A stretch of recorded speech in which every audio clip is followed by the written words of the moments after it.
Hello everyone, hope you all are doing great. So today's topic is going to be very essential topic, that is basic structure doctrine of Indian Constitution. आपने नाम तो सुना ही होगा basic structure, ठीक है। And ये जो topic है हमारा बहुत ही ज़्यादा इंपॉर्टेंट टॉपिक है फ्रॉम एग्जाम पर्सपेक्टिव से। एंड ये टॉपिक से रिलेटेड यूपीएससी में एंड पीसीएस एग्जाम्स में भी बहुत फ्रिक्वेंटली ही क्वेश्चन पूछे जाते हैं एंड यूपीएससी हमेशा इसी टॉपिक से क्वेश्चंस उठा रही है मोस्टली। एंड 2020 में भी यूपीएससी ने बेसिक स्ट्रक्चर से रिलेटेड क्वेश्चन पूछे थे। तो हम इस वीडियो में देखेंगे कि ये जो बेसिक स्ट्रक्चर है इसके जो एलिमेंट्स हैं, इसके जो फीचर्स हैं, उसके अंदर क्या क्या इंक्लूड होता है। एंड ये देखेंगे कि इसका ओरिजिन कहाँ से हुआ है बेसिक स्ट्रक्चर थ्योरी का। एंड हम जानेंगे कि इस basic structure written anywhere in the Indian constitution, ये भी देखेंगे हम। एंड किस केस की वजह से ये बेसिक स्ट्रक्चर जो है थ्योरी ये लाइमलाइट में आई थी, ठीक है। एंड नेक्स्ट हम बात करेंगे इससे रिलेटेड जितने भी जजमेंट हैं बेसिक स्ट्रक्चर में वो हम देखेंगे। एंड जो भी उससे रिलेटेड फीचर्स हैं, एलिमेंट्स हैं, उससे रिलेटेड हम बात करेंगे एंड देखेंगे क्या क्या चीज़ें हमारी बेसिक स्ट्रक्चर के अंडर आती हैं, जिसकी वजह से जो पार्लियामेंट है वो उसको हाथ भी नहीं लगा सकता है एंड ना ही उसको चेंज कर सकता है थ्रू अमेंडमेंट के तहत, ठीक है। एंड हम उसकी एवोल्यूशन के भी बारे में बात करेंगे कि जो भी जितने भी इम्पोर्टेंट जजमेंट्स रहे हैं, लैंडमार्क केसेस जो रहे हैं एंड उसकी जो टाइमलाइन है वो हम देखेंगे कि सबसे पहले कौन सा केस आया है, फिर उसके बाद कौन सा आया है, तो उसके बारे में भी हम बात करेंगे इस वीडियो में। एंड नेक्स्ट हम बात करेंगे लास्ट में कि यूपीएससी में इससे रिलेटेड क्या क्या क्वेश्चंस पूछे गए हैं बेसिक स्ट्रक्चर डॉक्ट्रिन से। एंड मैं आपसे बोल ही रही थी कि 2020 में भी प्रीवियस ईयर क्वेश्चंस में यूपीएससी ने पूछा है इस टॉपिक से रिलेटेड, तो वो भी हम बात करेंगे। तो आज की वीडियो में हम इन्हीं सारी चीजों के बारे में बात करेंगे जिसके थ्रू आपका जो कंसेप्ट है बेसिक स्ट्रक्चर डॉक्ट्रिन से रिलेटेड वो सारा आपका क्लियर हो जाएगा। एंड लैंडमार्क केसेस के बारे में भी जानेंगे हम, ठीक है, इससे related. So without any further delay let's start with the topic that is basic structure doctrine of Indian constitution. तो सबसे पहले हम देखेंगे as per the basic structure of the Indian constitution any amendment that tries to change the basic structure of the constitution is declare to be invalid, ठीक है।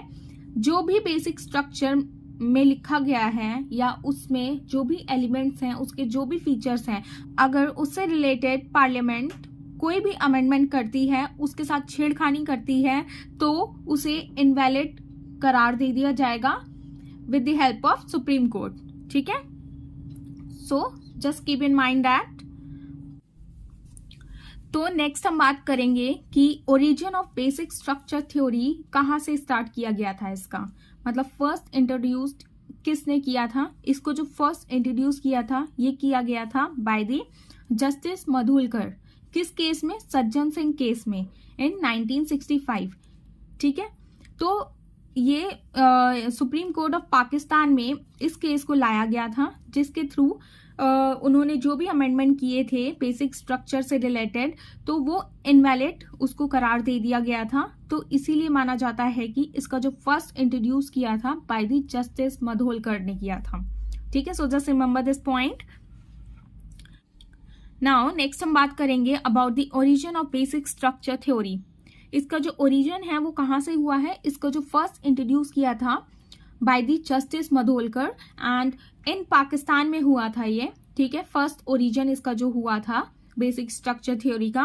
And वहाँ के जो जस्टिस मधोलकर थे इन सज्जन सिंह केस 1965, इसी केस के तहत ये जो फंडामेंटल फीचर्स है अगर उसको कोई ऑल्टर करता है, मतलब बेसिक स्ट्रक्चर से रिलेटेड कोई भी उसको ऑल्टर करता है तो उसको नल एंड वॉइड घोषित कर दिया जाएगा, ठीक है। ऐसे ही वहां पे हुआ था कि chief justice Cornelius of Pakistan said that the President of Pakistan could not alter the fundamental features of their constitution। तो वहाँ पे उन्होंने वहाँ के जो प्रेसिडेंट थे पाकिस्तान के, उन्होंने कुछ छेड़खानी की थी फंडामेंटल फीचर्स के साथ एंड उन्होंने कुछ अमेंडमेंट कर दिए थे, ठीक है, बदल दिए थे उसको तो इसीलिए उन्होंने वहां के जो सुप्रीम कोर्ट है पाकिस्तान का, तो वहां पे इस अमेंडमेंट को नल एंड वॉइड घोषित कर दिया गया था। ठीक है, एंड वो जो केस था वो ये केस था, that is Sajjan Singh case 1965।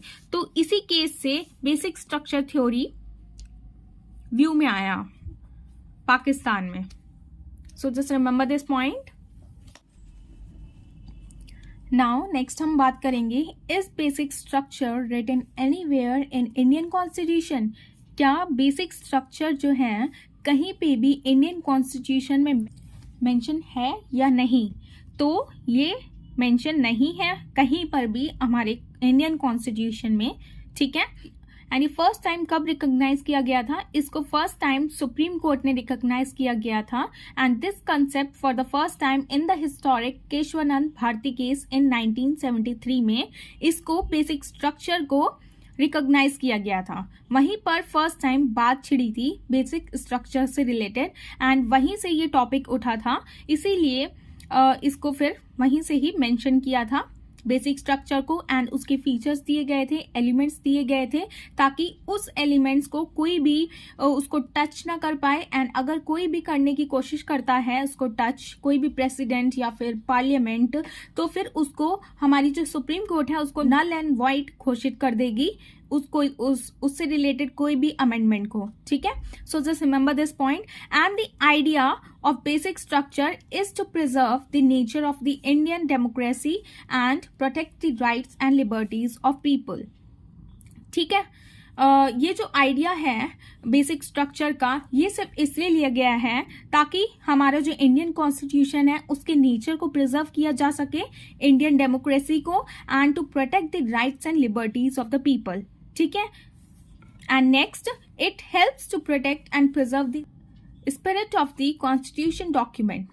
ठीक है, हमारी जो कॉन्स्टिट्यूशन में जो भी लिखा गया है आज तक, उसको प्रिजर्व करने के लिए, उसको प्रोटेक्ट करने के लिए बेसिक स्ट्रक्चर को रिकॉग्नाइज किया गया है। ठीक है, एंड ये फ्रेज लाया गया था इसी वजह से। So just remember this point that basic structure nowhere written in our Indian constitution. Okay, so just remember this. Now next हम बात करेंगे which case brought this doctrine into the limelight। ठीक है, बेसिक स्ट्रक्चर की बात की जा रही है कि कौन सा ऐसा केस है जो कि बेसिक स्ट्रक्चर को लाइमलाइट में लाया था। तो वो केस है केशवानंद भारती केस, जैसे हमने अभी डिस्कस किया था ऊपर ही। केशवानंद भारती केस को लाइमलाइट में लाया गया था, उसी की वजह से बेसिक स्ट्रक्चर को रिकॉग्नाइज किया गया है।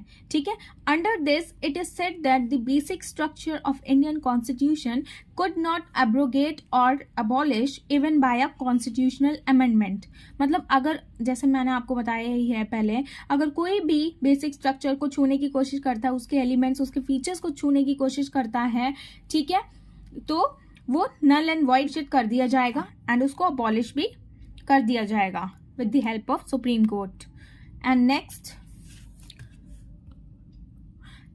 हम बात करेंगे The judgment listed some basic structure of the constitution as, मतलब जो भी जजमेंट आज तक किए गए हैं उसमें बेसिक स्ट्रक्चर में क्या क्या चीजें मानी गई हैं, जिसकी वजह से अगर कोई भी उसके साथ इधर उधर करने की कोशिश करता है, लॉ बनाने की कोशिश करके उसको अमेंडमेंट करने की कोशिश करता है, एंड उसको चेंज करने की कोशिश करता है, तो वो क्या क्या चीजें हैं कि आगे जाके उसके साथ कोई भी छेड़खानी ना की जा सके, उस फीचर्स के साथ, एलिमेंट्स के साथ। ठीक है, तो हम वो डिस्कस करेंगे कि बेसिक, तो सिंपली इसका मतलब है बेसिक स्ट्रक्चर के अंदर क्या क्या चीजें आती हैं जिसको कोई भी पार्लियामेंट या कोई भी उसको चेंज नहीं कर सकता अमेंडमेंट के थ्रू। ठीक है, तो first is supremacy of the Indian constitution. ठीक है, अगर इंडियन कॉन्स्टिट्यूशन में कोई भी कुछ भी करने की कोशिश करता है तो वो चेंज नहीं कर सकता, क्योंकि इंडियन कॉन्स्टिट्यूशन इज सुप्रीम, उसके आगे कुछ नहीं है, उससे बढ़कर कुछ नहीं है, इसीलिए इसको कोई टच नहीं कर सकता है, इसीलिए उसको इंक्लूड किया गया है बेसिक स्ट्रक्चर में। Next, unity and sovereignty of India. After that, democratic and republic form of government. Next, federal character of the constitution. उसके बाद है secular character of the constitution. separation of power between the legislative, the executive and the judiciary. And next is individual freedom. तो ये सारी चीजें हमारी किसके under आती हैं? ये सारी चीजें हमारी बेसिक स्ट्रक्चर के अंडर आती हैं, ठीक है. सो just remember this. And UPSC भी ऐसे ही क्वेश्चन पूछती है. ये सारे आपको ऑप्शंस दे दिए जाते हैं एंड उसमें एक ऑड वन आउट भी होता है ऑप्शन, ठीक है. मतलब ये सारे इंक्लूड, अगर 3 ऑप्शन इसमें से होंगे तो एक कहीं और से वो दे देगी और पूछेगी कि इसमें से बेसिक स्ट्रक्चर में क्या क्या इंक्लूड किया जाता है, क्या क्या इंक्लूडेड होता है, ठीक है. ऐसे पूछ लेती है यूपीएससी भी. तो आपको फाइंड आउट करना होता है, ठीक है. इसीलिए ये सारी चीजें आपको याद रखना जरूरी है कि बेसिक स्ट्रक्चर के अंडर क्या क्या चीजें आती हैं. एंड ये तो अभी थोड़ी सी हैं, आगे हम जानेंगे और भी चीजें. Over the time, many other features or elements of basic structure have also been added to this list. These are welfare state, that is socio-economic justice, judicial review, freedom and dignity of the individual, parliamentary system, rule of law, harmony and balance between fundamental rights and DPSP, principle of equality, free and fair election, independence of judiciary, limited power of parliament to amend the constitution, effective access to justice, and principles or the essence underlying fundamental rights, power of the Supreme Court, which lies under Article 32, 136, 142 and 147. जो भी power supreme court की इस article से related होती हैं वो सारी किसके अंडर आएंगी? हमारे बेसिक स्ट्रक्चर्स के अंडर आएंगी. तो ये कल को क्वेश्चन भी पूछ लेगी यूपीएससी की power of supreme court lies under which article, ठीक है. तो आपको याद रखना पड़ेगा कि article 32, 136, 142 and 147 these articles are related to the power of the Supreme Court. Okay, so just remember this. And next, power of High Court भी पूछ लेगा, ठीक है, जो कि लाई करती है under article 226 and 227. So just remember these points, ठीक है. ये सारे जितने भी हमने अभी एलिमेंट्स डिस्कस किए हैं, फीचर्स डिस्कस किए हैं बेसिक स्ट्रक्चर के, तो इसी के थ्रू हम जान सकते हैं कि बेसिक स्ट्रक्चर में क्या क्या इंक्लूडेड है, क्या क्या नहीं. अगर इसमें से कोई भी चीज पार्लियामेंट ने चेंज करने की कोशिश करी कॉन्स्टिट्यूशन में अमेंडमेंट के थ्रू, तो वो नल एंड वॉइड घोषित कर दी जाएगी with the help of supreme court. Okay, so I have also written here the same thing, that any law or amendment that violates these principles can be struck down by the Supreme Court on the grounds that they distort the basic structure of the Constitution.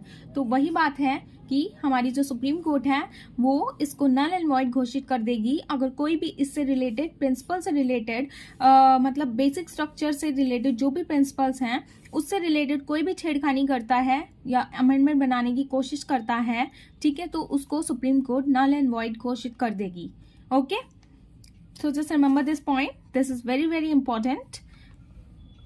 Now next हम बात करेंगे evolution of the basic structure concept.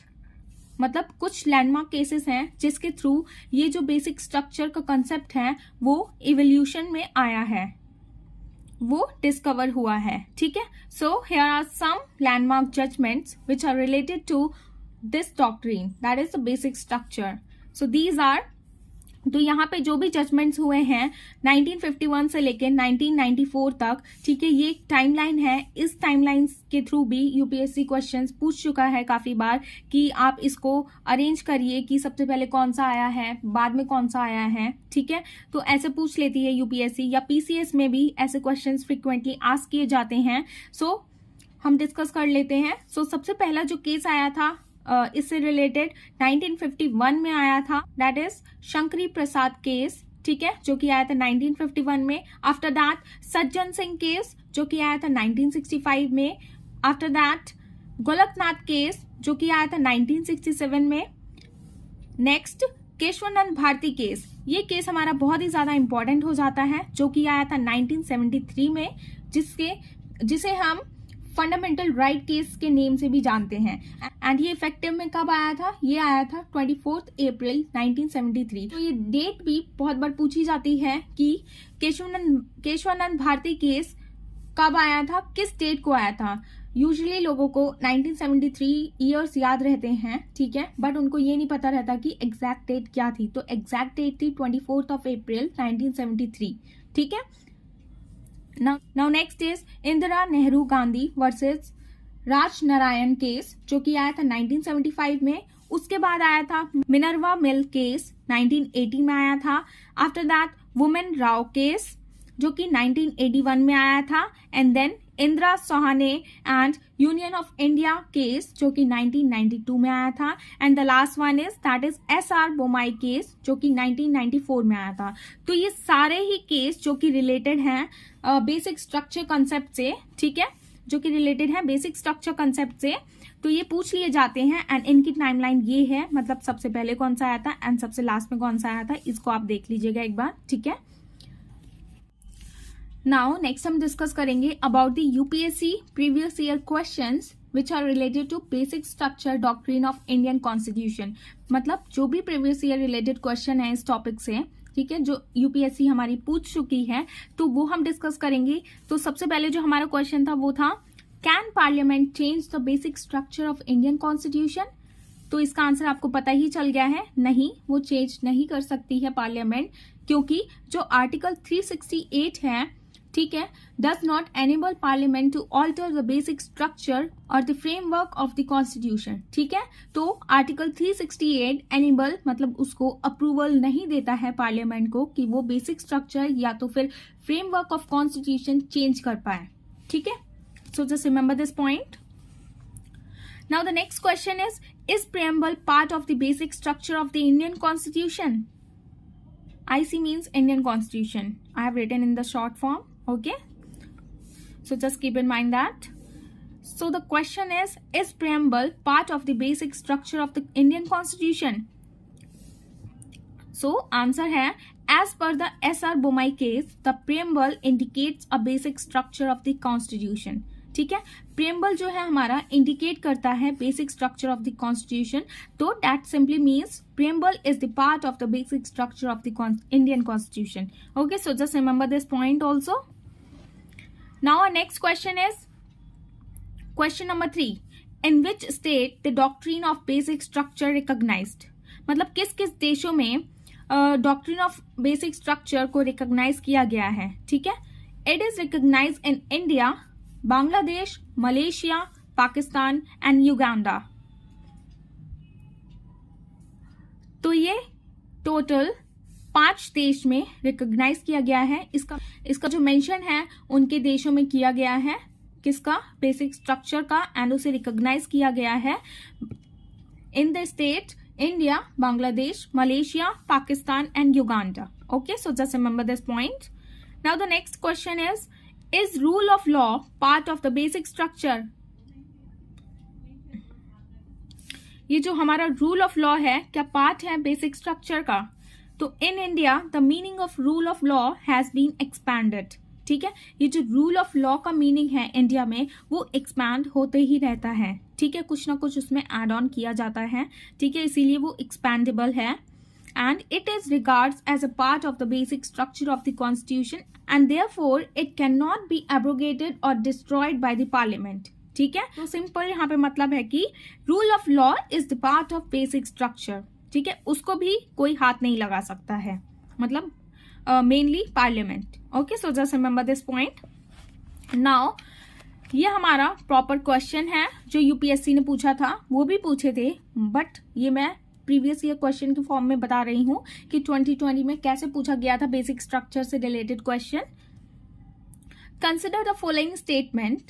So the first statement is the Constitution of India defines its basic structure in terms of federalism, secularism, fundamental rights and democracy. ठीक है।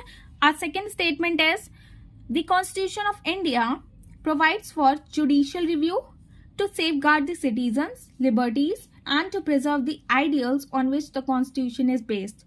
तो इसमें से पूछा गया है कि which statement is correct. सो हमारी जो फर्स्ट स्टेटमेंट है वो बोल रहा है कि कॉन्स्टिट्यूशन ऑफ इंडिया डिफाइन करता है बेसिक स्ट्रक्चर को। तो हमने अभी रिसेंटली ही डिस्कस किया है कि यहाँ पे मैंने डिस्कस किया था, आपको पता ही होगा कि nowhere basic structure written in our constitution. ठीक है, तो जैसे कि हमने अभी देखा ही डिस्कस करते हुए कि in constitution of India basic structure is nowhere written in our constitution. ठीक है, नाउ नेक्स्ट स्टेटमेंट इज, तो ये तो गलत हो ही गई। Now next statement is the constitution of India provides for judicial review to safeguard the citizens' liberties and to preserve the ideals on which the constitution is based, जिस पे constitution based है, that is the judicial review। ठीक है, तो वो भी provide करती है क्या बेसिक स्ट्रक्चर।